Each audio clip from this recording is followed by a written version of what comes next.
Hello, everyone. This is Elizabeth Losi of elizabethlosi.com. I'm the Akashic Records channel for the Live in Delight podcast. And today's topic is how to live in delight when change is happening all around you. So I've opened the records and I'll just let the keepers take it away here with their message. And they're so delighted to be talking today because they say, oh boy, so much change is happening in so many places all over planet Earth. There is climate change, there is societal change, there is political change, and then sort of the small detail of paradigm shift and all the energies that humans alive on the planet today haven't really felt. There's even for the next several years, we're recording this in May of 2023. For the next couple of years, Pluto is going back and forth between Capricorn and Aquarius. So there's that major shift, which is a 248-year thing incoming. So it's very much huge topic, this topic of change for humanity. And of course, then there are all of your granular human level changes too, about maybe changing jobs or the changing economy or things like that. So how to live in delight through change, because change is inevitable, is a great topic. And what the first thing that we want to say is that another word for change is evolution. And another word for change is life. There is, or growth. Growth is another word for change. Things evolve, things adapt, things shift all the time. And we understand that it's easy as a human to believe that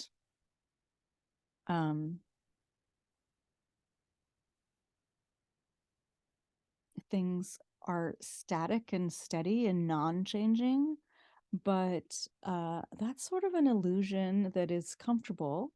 It's a comfortable place to be, is in the illusion that things are steady and unchanging. But anything that is really unchanging is not serving you.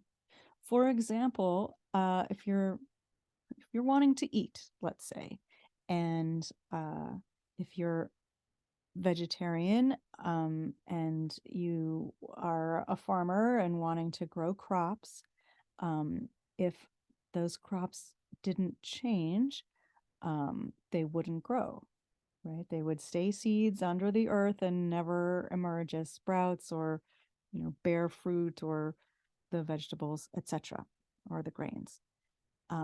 Same if, you're a farmer of animals. Like, those things wouldn't become available for eating if they didn't grow and change. So, in order for a human life, and in fact, all life on your planet, to be sustained, change is a sine qua non. It has to happen. There is constant change.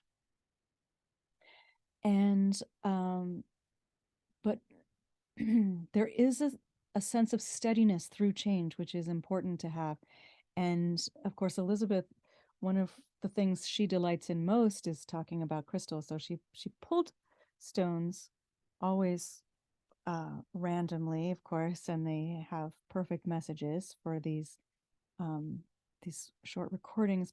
Her 3 stones that came today were snowflake obsidian, carnelian, and moonstone. And the moonstone we want to highlight first. We might not discuss the whole thing, but it's a perfect example of constancy and change together that are such seemingly opposing ideas. For example, the moon phase every single day of each moon cycle is different. The light on the face of the moon is either waxing or waning, and so it's different all the time. And at the same time, and we're getting to a practical step here, at the same time, observing the shifts of the moon can keep you connected to the cycles of nature. The cycles of nature are always changing, perhaps a little more slowly than the moon shifts. It enters a different phase every week, and this seasons shift more slowly than that. But the moon cycle is a great thing to hold on to give you a thread of connection to change and also constancy. You can count on the moon cycle to be the same every month, and the same and different, because unless your new moon is happening at 0 degrees of a sign and then 29 degrees of a sign, it's never going to happen in the same sign twice. And so that did actually happen last month, but it is a rare occurrence. And so the movement of the moon through the zodiac, through 13 new moons and 13 full moons in every solar year, is a thing that you can always count on. It's constantly changing and yet very consistent. It's a thing that you can use to as a grounding piece, especially as you're moving through change that feels unknown. And of course, most change is unknown. The moon cycle is constantly changing, but because it is so similar every month, it is something that is a known quantity. And that is a place where you can rest your mind as a human just a little bit. Okay. Here's an example of something that is ever changing, and yet I can know what's coming. That the waxing crescent always follows the new moon, and the first quarter moon, that half moon, follows the waxing crescent, and then it waxes to full and then wanes to new. Every month is the same. It's changing every single day. If you look every day, it's hard sometimes to tell, but if you wait and look every 3 days, it's astonishing how much the face of the moon has reshaped itself. And so that moonstone is an excellent reminder of the cycles of life that the moon goes through, and that every human and every living thing on the planet goes through. You live in a world. This is actually one of the most positive features of Earth living, is that it's constantly changing. Another one of the positive features of Earth living is having a body in which to feel the changes. And so, change, if we were to boil it down to the very essence of this question, how do you live in delight through change?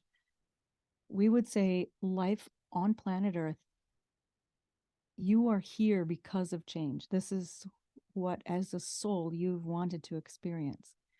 because things don't shift so much in some other places that you might have incarnated.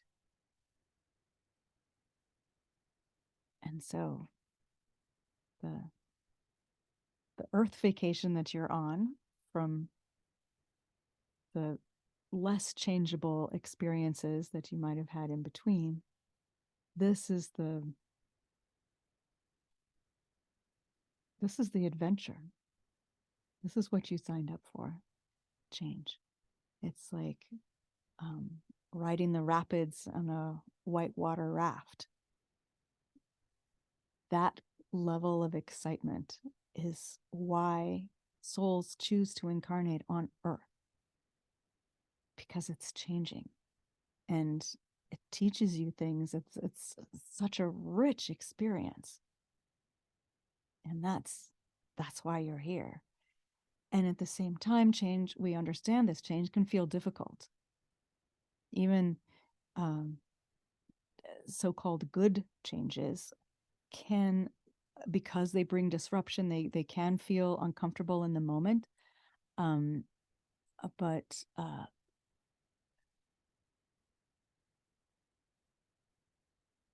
another word for change is unknown. Now, with the moon, you do know what's coming next, that each of the phases are sequential and reliable. Every day there's a shift, and every 29 days the cycle begins again. And so the way in which the moon offers a steady example of change and constancy together is useful. And also, we know that so much change, especially the change that humans tend to identify as change, is moving into the mystery, moving into the unknown, moving into this place of throwing up your hands like, I don't know how I'm going to handle this. I don't know what's coming. This is intense. And so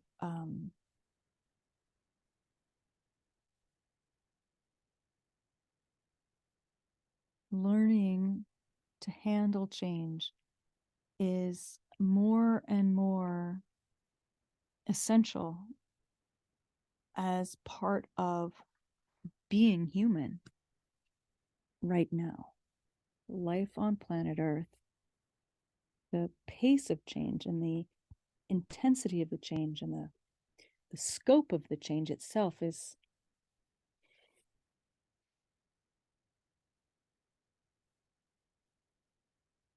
constantly amplifying itself.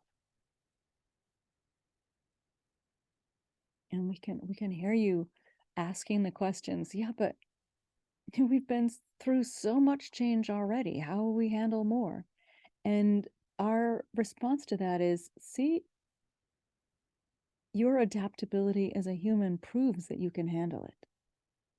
You've already been through a lot of change, and every day there is more and more change to move through. And because you've done it already, you can know that you can continue to do it. One thing that's true about humans, they grow up, and we'll say a 5-year-old human is capable of many things, but the 5-year-old human is not capable in terms of physical stature and strength and mental capacity and emotional capacity.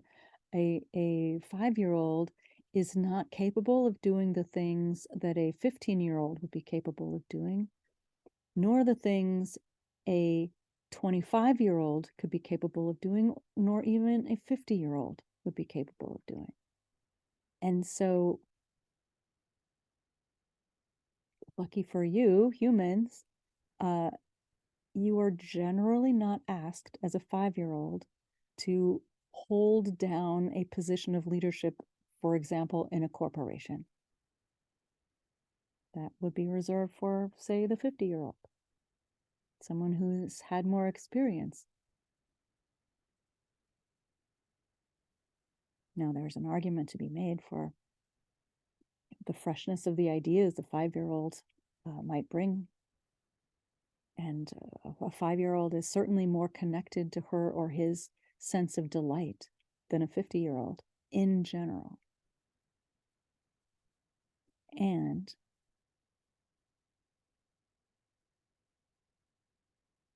that's not how your world is set up right now. We're saying this to remind you that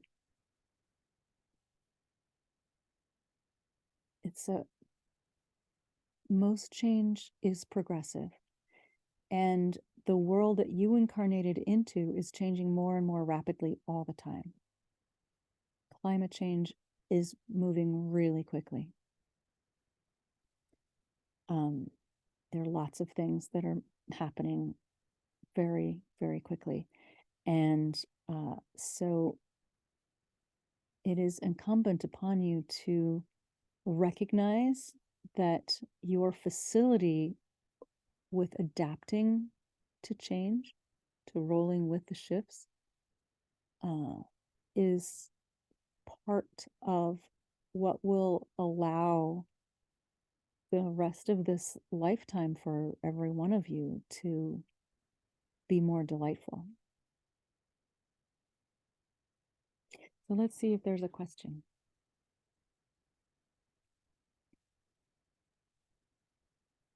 I think it might be helpful to go a little more into some of the practical things that could help you live in delight when the change feels really super uncomfortable in your world, maybe involving a lot of grief, that sort of thing. Certainly.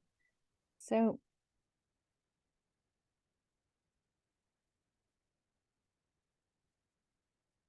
when the changes, and even good changes, will involve a level of grief. When we say good with the sort of scare quotes around it,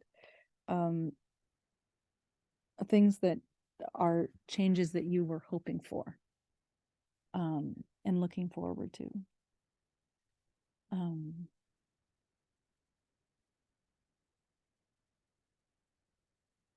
For example, in the United States, the young people used to look forward to turning 16 and getting a driver's license, and because that meant freedom for them. And having a driver's license and an automobile often means more responsibility, eventually maybe getting a job. So that even the changes that you look forward to, having a new baby, even the changes that you look forward to can present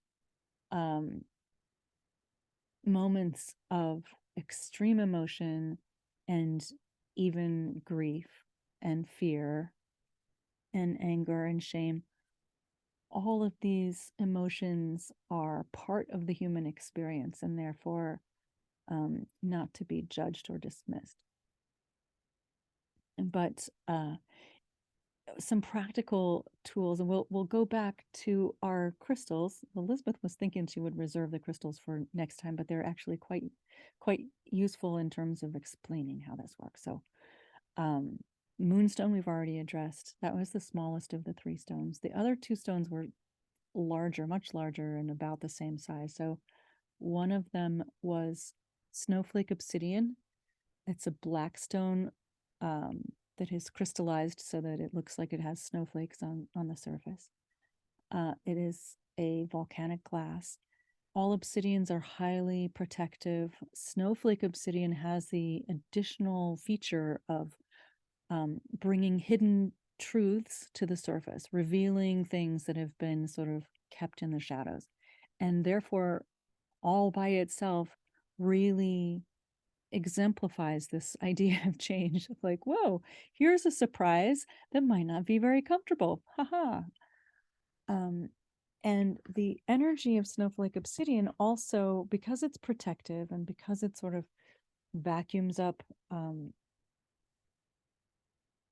stress, really, it vacuums up stress and converts it. This particular stone helps you to deal with the change. You also need to keep that stone in good shape. It's great at vacuuming up distress in particular, but then your general crystalline hygiene would demand that the stone be kept near to a source of white light, such as selenite. So this stone is protective. It brings hidden things to the surface, maybe at a time when it would be easier to deal with. And it certainly does help to attenuate the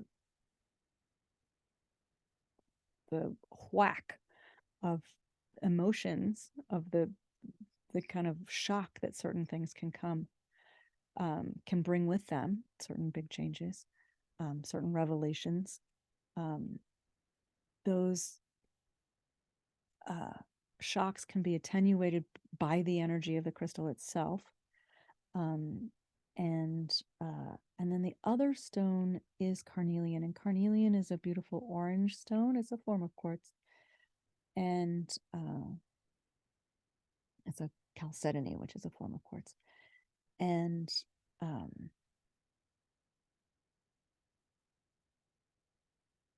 carnelian is a stone that is associated, it looks very fiery, so it is associated with the sacral chakra, the areas of creativity and procreation in the human body. It's also the area on the body where weapons tend to be strapped, whether swords or guns or nightsticks or anything. They're generally strapped around the hips. And so these defensive or offensive weapons are held there too. And so this energy center in the human body is about interaction, which could be loving and could also be confrontational. And carnelian, so this is an area, because of the fiery energy, it feels very changeable. This is an emotional center, right? Feels very changeable. And that fire energy, if you've ever watched a fire, it is constantly moving. It's consuming whatever it is. If it's a candle, it's it's burning the wax and the wick. If it's a wood fire, it's consuming the wood, or coal fire, it's consuming the coal. So fire does move and consume. Of course, and there is something left afterwards, of course. And there's smoke, and then there are coals, right? So it's a transformation with the beneficial effect of heat and light, if you want heat and light. So fire is sort of one of the most changeable of the elements of your planet. And carnelian is a stone that says, take action. If you're feeling overwhelmed, do one small thing. What is the next best step you can take? Do that. And it will give you a sense, a greater sense of control of your environment. Now, if you're going through a major shift, say climate change, as you all are, you're not really controlling much, but you are taking intentional steps to improve your situation, improve the planetary situation to the degree to which you can. And that is something that will be a thing that puts a floor under your experience. If you feel like you've just been tossed and turned and you're upside down and you don't know because there's this maelstrom or chaos happening, find your footing by taking one action.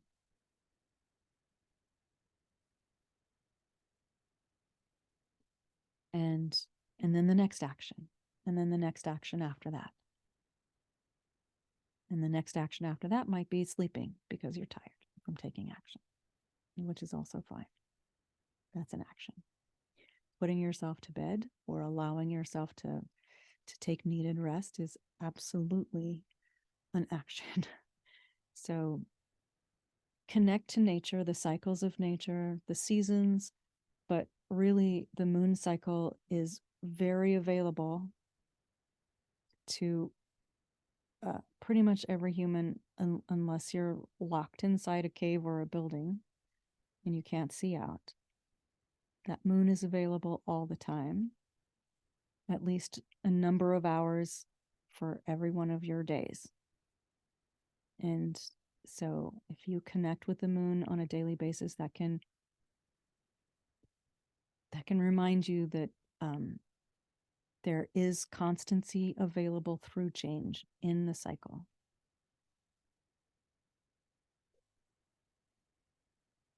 Snowflake obsidian reminds you that actually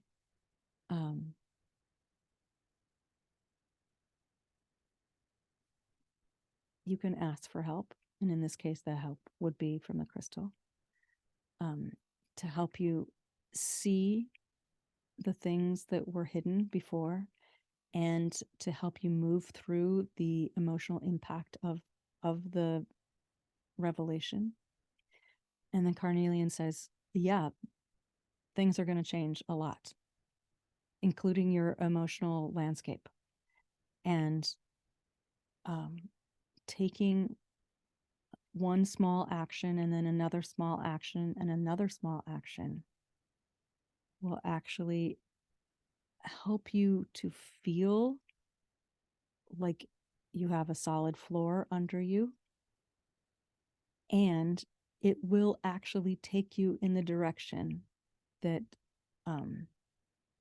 you want to go, because you're taking these intentional steps.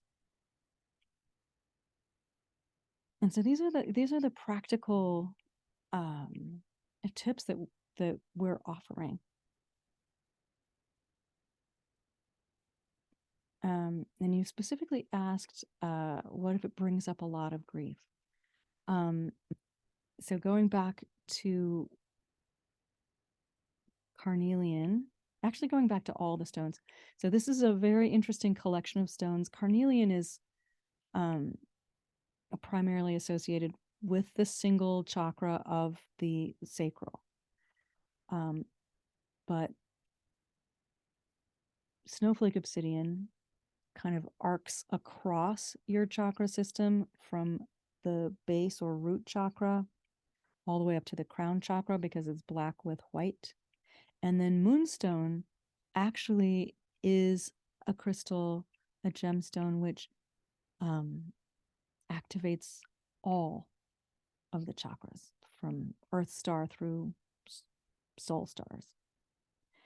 And moonstone is the stone of the divine feminine, which means moonstone and the moon, of course, associated with emotions, but also intuition, with mothering in all the ways.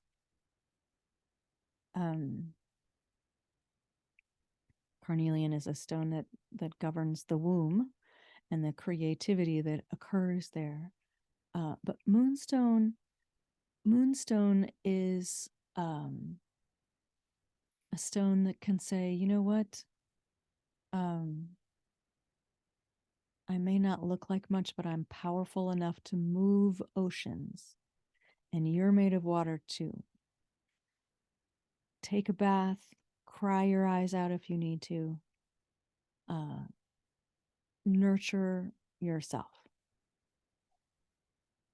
If you don't have a mother to turn to, a spiritual mother or an actual human mother, And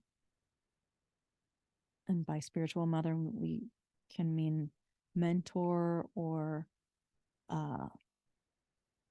could be a therapist, or a good friend, someone whose wisdom you trust.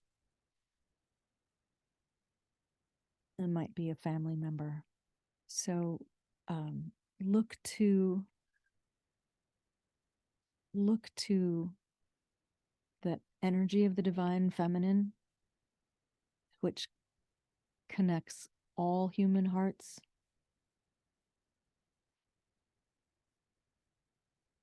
And Moonstone brings this cosmic side too. Remember yourself as a cosmic being who exists through incarnations. And that's part of this cyclical nature too. Each day is a new page and a new chapter in the book of this incarnation. And you have your own library full of books of all the incarnations that you've existed on planet Earth and elsewhere. So when you start to feel overwhelmed by change, you can connect to this idea that that's right. This isn't a one and done kind of story. Or wherever I am now in the process of change isn't the end of the story.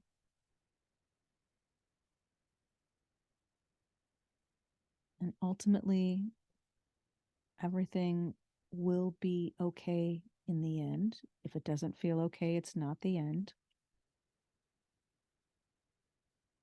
At the end of every incarnation, you return to a place of peace and stability and pure unconditional love. And that's the truth.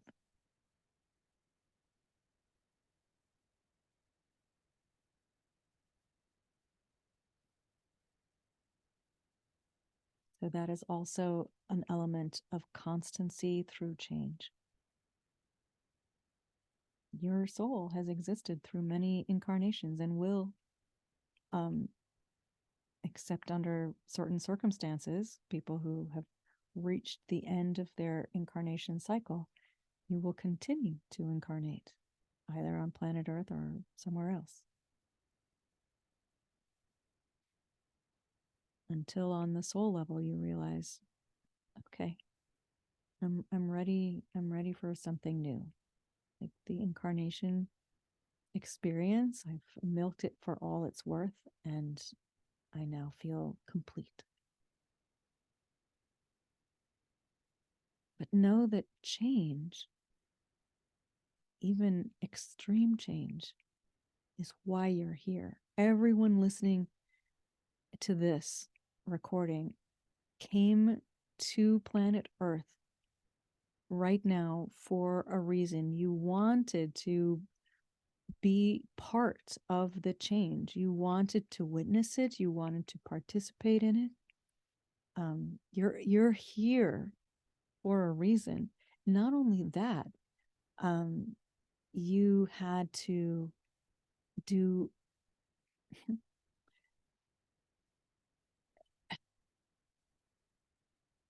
it's as though